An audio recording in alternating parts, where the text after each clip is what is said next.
पण आता याला टोपली पाहते आहे, शस्त्रास्त्र सांगतोय, त्याला शस्त्र चालत आहे म्हणून आपण पिंडदान आणि प्रकारच्या वस्तू प्रत्येक बघता बघायला सगळं पाहायचं बाबा ब्राह्मणच्या ठिकाणी अशा गोष्टी केल्या पाहिजे. ते शास्त्र सांगतं आणि ते प्रभू रामचंद्राने केलं का तर आपल्यासाठी करावं. त्या भगवंत प्रभू रामचंद्राने अशा प्रकारच्या गोष्टी त्या ठिकाणी करतात म्हणले.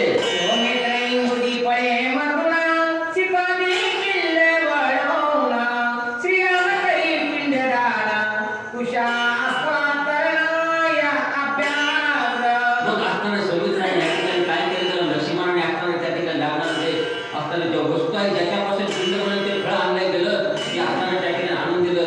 असताना सीतामातेने सुद्धा त्याचं हाताने मळलं गेलं, तिंबलं गेलं, त्या वस्तू दिल्या गेल्या महाराज.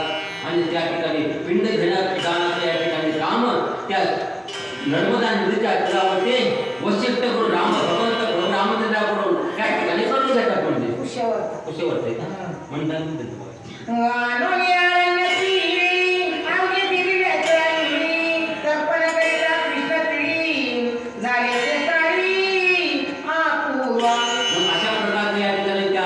तीरावरती या ठिकाणी सर्व त्या ठिकाणी वस्तू आणून गेल्या गेल्या. लक्ष्मणाने आणून दिल्या, लक्ष्मणाने वाटून या ठिकाणी काय केलं गेलं, सीतेने त्याचं हातावर वळण केलं गेलं. नंतर आता भगवंत प्रभू रामचंद्रावरती हातावरती घेतलं आणि पिंड दान करण्यास सुरुवात केली महाराज.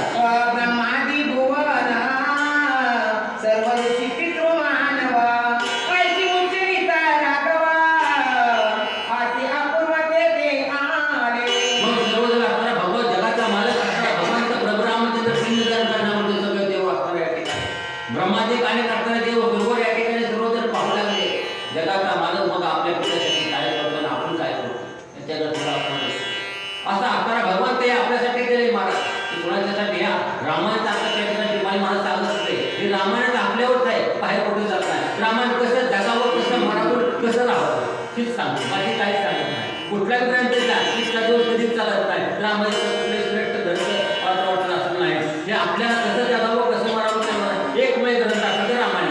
अशा प्रकारचे या ठिकाणी भगवंत प्रभू रामचंद्र या ठिकाणी सगळे शास्त्र पिंडदान कसे करतात काय करून ठेवतात हे बघण्यासाठी सर्व देवगण या ठिकाणी आले गेले महाराज. पुढे काय आलं गेलं पिंड देता श्री रघुनाथा गया गदा आदरे ओरावी हाता अब्रह्मादी कुलसमाता झाली जगतृप्त श्री रघुनाथे. अरे जगाचा मालक पिंडदान करतो, ब्रह्मादिक असणारे सर्व ब्रह्माचा देव सुद्धा वरच्या असणारा त्या ठिकाणी ते सुद्धा असणारे विष्णू देव सुद्धा त्या ठिकाणी वरती बघायला असा हा भगवंत प्रभू रामचंद्र पिंडदान करतो.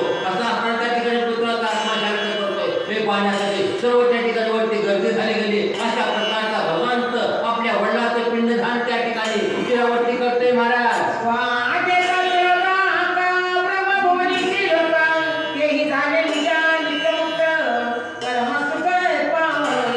अशा प्रकारचं पिंडदान प्रभू रामचंद्राने केलं गेलं. सर्वांना ठिकाणी सर्व अवस्था या ठिकाणी पाठीमागं होते, त्यांना सर्वांना सुख प्राप्त झालं आणि स्वतःहून असताना ते प्रसाद असताना त्या नाव सांगितलं गेलं. त्यांनी असताना ते पिंड ते देवता उत्पन्न झाले, ते पिंड जेवण केले गेलं. सर्वांना जगामध्ये असताना ते पितृ आले ते त्यांचे तृप्त झाले गेले. अशा प्रकारचं भगवंतांनी त्या ठिकाणी पिंडदान केलं तर सगळ्यांचं समाधान वाटू लागलं, जगामध्ये आनंद झाला गेला.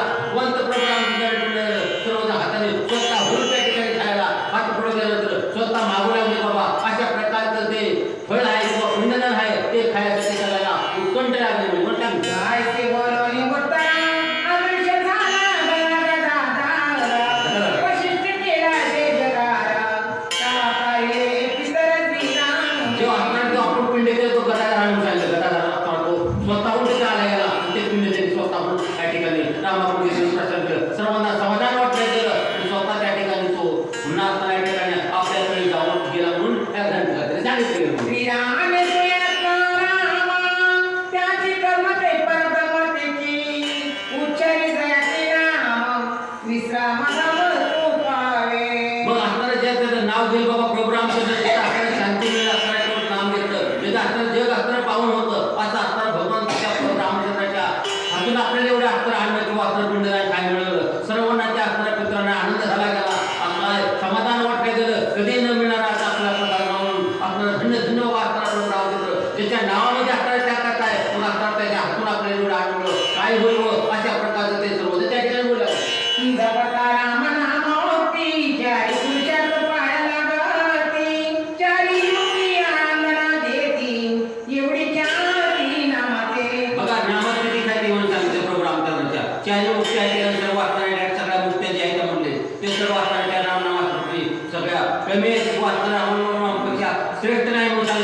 ते सुद्धा आपल्याला रामाला